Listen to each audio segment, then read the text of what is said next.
বন্ধুরা কেমন আছেন সবাই? আজকের ভিডিওটি অনেক বেশি ইন্টারেস্টিং হতে চলেছে। আজকের ভিডিওতে আমরা দেখব দুইজন মানুষ পানির মধ্যে কতক্ষণ নিঃশ্বাস বন্ধ করে রাখতে পারে।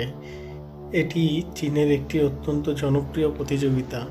এই প্রতিযোগিতায় দুইজন মানুষ অংশগ্রহণ করে এবং দুইজন মানুষকে পানির মধ্যে নিঃশ্বাস বন্ধ করে রাখতে হয়। যে লোক বেশিক্ষণ নিঃশ্বাস বন্ধ করে রাখতে পারে সেই মূলত এই খেলায় বিজয়ী হয়।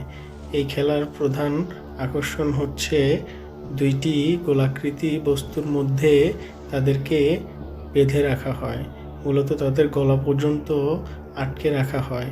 এরপর তার মধ্যে পানি দিয়ে খেলার প্রস্তুতি শুরু করা হয়। আপনি হয়তো এর আগে অনেক খেলা দেখেছেন, কিন্তু এরকম অদ্ভুত খেলা এর আগে দেখেছেন কিনা সেটি আমাদেরকে কমেন্ট করে জানাবেন। একবার ভেবে দেখুন তো আপনি কতক্ষণ পানির নিচে নিঃশ্বাস বন্ধ করে রাখতে পারবেন। বড়জোর 30 থেকে 40 সেকেন্ড, কিন্তু এই লোকগুলো পানির মধ্যে প্রায় 2 থেকে 2.5 মিনিট পর্যন্ত নিঃশ্বাস বন্ধ করে রাখতে পারে। শুনতে অবিশ্বাস্য হলেও এই ভিডিওটিতে তারা সেটি করেই দেখিয়েছেন। এই লোক দুইটি পানির নিচে প্রায় 2 মিনিটের মতো নিঃশ্বাস বন্ধ করে রেখেছিল। শেষ পর্যন্ত কে জিতে সেটি দেখার জন্য আপনাকে ভিডিওটি শেষ করতে হবে। এখন আপনাদেরকে ছোট একটি তথ্য জানিয়ে রাখি, পৃথিবীর সবচেয়ে দীর্ঘ সময় পানির নিচে নিঃশ্বাস আটকে রাখা ব্যক্তিটি হলেন আমেরিকান একজন ডুবুরি।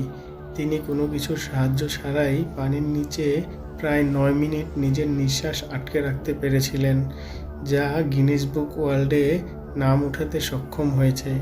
এখন পর্যন্ত কেউ 9 মিনিটের বেশি পানির নিচে নিঃশ্বাস আটকে রাখতে পারেনি। তিনিই প্রথম ব্যক্তি। আপনারা একটু ভালোভাবে খেয়াল করলে দেখবেন যতই সময় গড়াচ্ছে ততই এই দুই প্রতিযোগীর চোখ বড় বড় হয়ে যাচ্ছে, অর্থাৎ বোঝাই যাচ্ছে তারা আর বেশিক্ষণ পানির নিচে থাকতে পারবে না। এখন চলুন দেখে নেওয়া যাক সবার আগে কে এই পানির নিচে নিঃশ্বাস বন্ধ থেকে বের হতে পারে এবং কে চ্যাম্পিয়ন হয়। ভিডিওটি যদি ভালো লাগে তাহলে একটি লাইক দিয়ে দিবেন, আর এমন ভিডিও নিয়মিত দেখতে মায়াবী চ্যানেলটিকে সাবস্ক্রাইব করে দেবেন। ভিডিওটি শেষ পর্যন্ত দেখার জন্য আপনাদের সবাইকে ধন্যবাদ।